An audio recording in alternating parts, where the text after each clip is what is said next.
Inakusahan ng ilang mga magsasaka mula sa Mariveles, Bataan si Attorney Harry Roque ng umano'y pamemeke ng mga pirma para maagaw umano ang sinasaka nilang lupa para gawing Pogo Town. Yan ang eksklusibong umaarangkadang balita ni JM Pineda. Hindi nila ako binayaran ng pulitid. Sa eksklusibong video ng mga magsasaka na ibinigay ng abogado ni Ramil Madriaga na si Attorney Raymond Palad sa PRTV News, ibinunyag nila ang ginawa umanong pamimeke ng pirma ng kampo ni dating presidential spokesperson Attorney Harry Roque sa mga deed of sale ng kanilang lupa sa Mariveles, Bataan. Ikinagulat umano nila na wala na pala sa pangalan nila ang mga lupang tinitirhan at ang iba naman hindi binayaran pero inangkin ang lupa. Yung deed of sale. Tapos, firma nila, hindi ko naman firma. Ayon nga po sa munisipyo na sila na daw po ang may-ari. Ito daw po ay binili nila, ay paano nga po binili, ay nandito yung mga may-ari na hindi naman nila alam yung bilihan. Masakit doon sa akin yung hindi natupad yung usapan namin na hindi nila ako binayaran ng pulitid.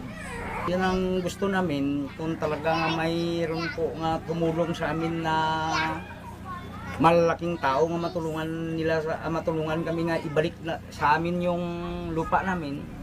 Yun ang hinihintay namin talaga.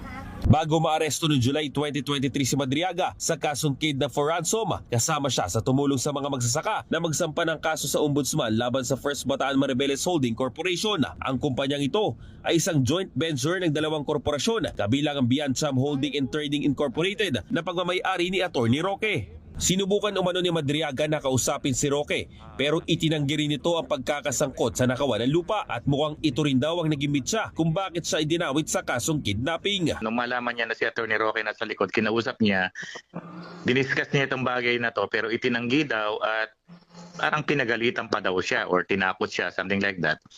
So, kaya nag-decide siyang tulungan ng mga farmers at dalhin sa tamang venue yung reklamo ng mga farmers. Nung naghihiring na ng kidnapping, ang accused pa lang doon, si Rosendo Madriaga, yung pinsan niya.